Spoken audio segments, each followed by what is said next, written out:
자유통일을 위한 주사파 척결 국민대회가 2024년 5월 4일 오후 1시 광화문 광장에서 있었습니다. 이날 집회에 모인 애국국민은 지난 4월 10일 실시한 22대 총선에서 자유통일당이 기대 이하의 64만여 표를 얻어 한석의 의원도 내지 못한 아쉬운 마음과 부정선거의 의구심에 수사를 촉구하는 집회를 열었습니다.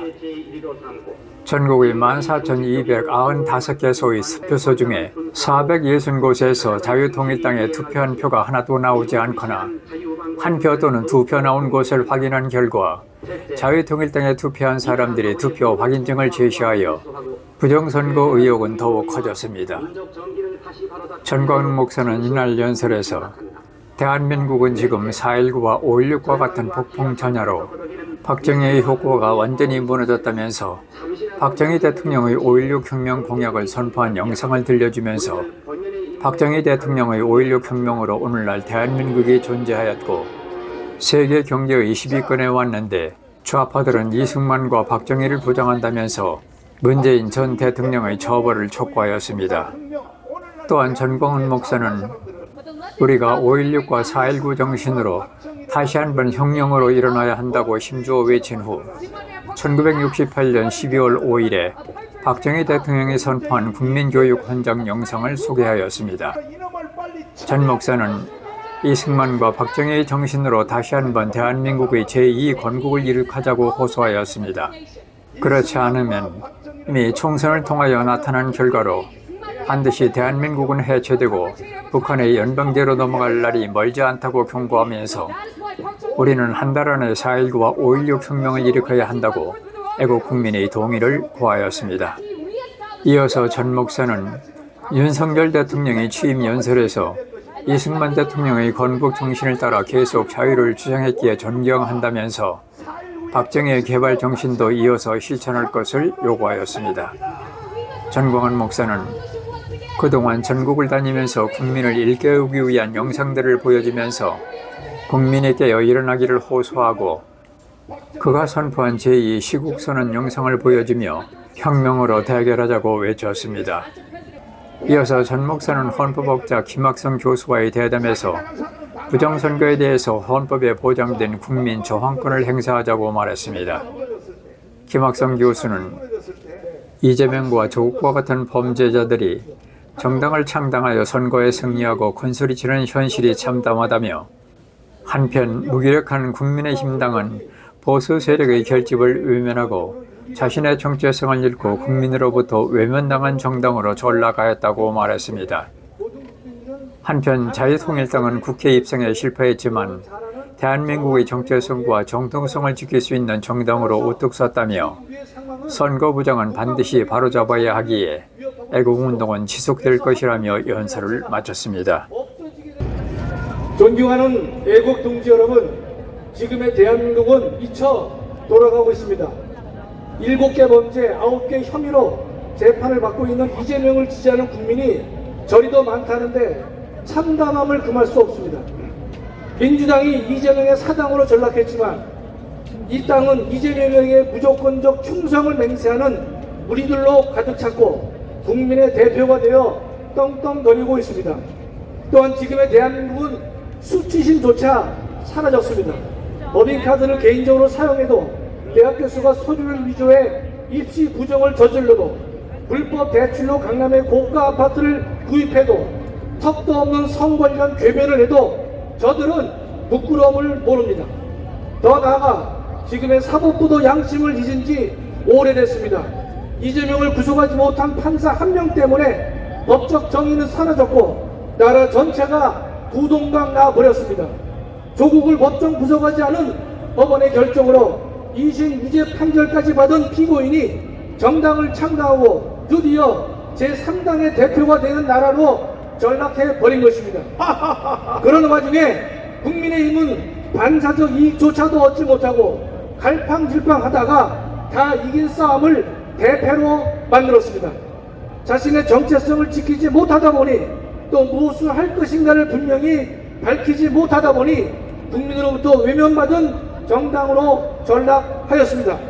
좌파들은 보란듯이 연대하여 자신의 세력을 키우고 있는 현실을 빤히 보면서도 국민의힘은 보수 세력의 결집은 외면하고 혼자 고고한 척하다가 참담한 결과를 만들었습니다. 존경하는 애국동지 여러분, 그러나 너무 실망하지 마십시오. 자유통일당은 목표 달성에 실패했지만 우리는 선전했고 당당했고 떳떳했고 정직했습니다. 22대 총선에서 북한의 김정은과 민주당은 자유통일당의 국회 입성을 싫어하고 두려워하고 있다는 사실을 확인할 수 있었습니다. 근본에 나타난 선거 부정도 자유통일당의 국회 입성을 두려워하는 쪽에서 조직적이고 의도적으로 저질렀다고 보여지는 것입니다. 안타까운 것은 보수 우파를 자처하는 국민의힘이 자유통일당의 입성을 노골적으로 반대하고 있다는 것입니다. 보수 우파도 강력한 세력과 온건한 세력으로 나눠져 있으며 다양한 보수 우파의 결집을 통해 좌파 연대와 싸워야 할 것입니다. 그런데 마찬가지인 국민의힘이 자신의 이러한 책무를 수행하지 못하고 있으니 국민의힘의 총선 사면피는 예견된 것이라고 할 것입니다. 만일 국민의힘이 계속해서 정신을 차리지 못하고 함께 해야 할 보수 우파 세력을 끌어안고 가지 못한다면 다음 총선도 패할 수밖에 없을 것입니다. 존경하는 애국동지 여러분, 제22대 총선은 대한민국 국민에게 자유통일당의 존재를 알렸고 자유통일당이 진정한 보수우파의 정당임을 모든 국민에게 각인시켜 주었습니다. 우리는 정직했고 당당했습니다. 비록 국회 입성에 실패했지만 자유통일당은 대한민국의 정체성과 정통성을 지킬 수 있는 유일한 정당으로 우뚝 섰습니다. 또한 한국교회를 살릴 수 있는 유일한 정당으로 인정받은 것입니다. 자유통일당은 5.18 유공자 명단을 공개하는 법률안을 만들겠다고 했고 제주 4.3 사건의 재심재판을 무효화할 것이며 차별금지법을 목숨 걸고 지지할 정당임을 분명히 했습니다. 그래서 많은 지지를 얻게 된 것입니다. 선거 열흘 전부터 광화문 세력의 비우호적인 리얼미터는 자유통일당의 여론 지지가 3.4, 4.2, 4.7, 5.1, 5.3, 마지막에는 5.9%포인트에 달한다고 발표를 했습니다. 꾸준한 상승세를 감안하면 10%도 충분히 달성될 것으로 보는 것이 상식인데 자유통일당은 2.26%에 그쳤습니다. 우리는 이러한 선거 결과를 액면 그대로 받아들이기 매우 어렵습니다.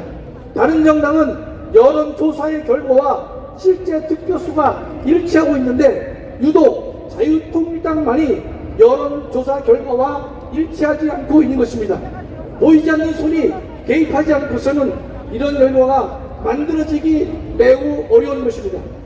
자유통일당은 이러한 선거 부정 의혹에 대해 진실을 규명할 것이고 대한민국을 살리기 위해서라도 부정 의혹을 규명해야 할 것입니다. 선거 부정은 민주주의를 부정하는 것이고 나라의 근간을 흔들 뒤집는 것이기에 반드시 그 잘못을 바로 잡아야 할 것입니다. 존경하는 애국동지 여러분, 20대 총선 결과는 우리의 기대에 미흡하지만 자유통일당에게 다시 일어설 수 있는 계기가 되었습니다. 적어도 65만 명이 귀중한 표를 우리에게 던져주셨습니다. 65만 표는 자유통일당이 정직했고 선명했고 당당했기 때문에 주어진 국민의 신뢰라고 저는 생각한 것입니다. 우리에게는 아직 12척의 배가 남아있습니다. 하나님께서 세워주신 광화문 총사령관이신 전광훈 목사님이 계시기 때문입니다. 또한 피와 눈물과 기도와 헌신과 희생으로 문재인 정권을 5년 만에 무너뜨리고 윤석열 대통령을 만든 애국 동지들이 함께하고 계시기 때문인 것입니다. 그러나 반드시 우리 자신을 돌아보아야 할 대목도 있습니다. 저와 여러분 가운데 아가는 없었는지 또 하나님이 제일 싫어하시는 교만은 없었는지 우리의 기도가 부족했던 것은 아닌지 반드시 돌아와야 할 것입니다. 앞으로 우리는 우리의 부족을 하나님께 아뢰고 참여하면서 나라와 교회를 살리는 애국운동과 복음운동을 지속해야 할 것입니다.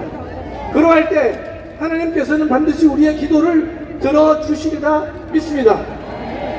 4년 후 23대 총선에서는 4.10 치욕을 다시 겪어서는 안 될 것입니다. 감사합니다.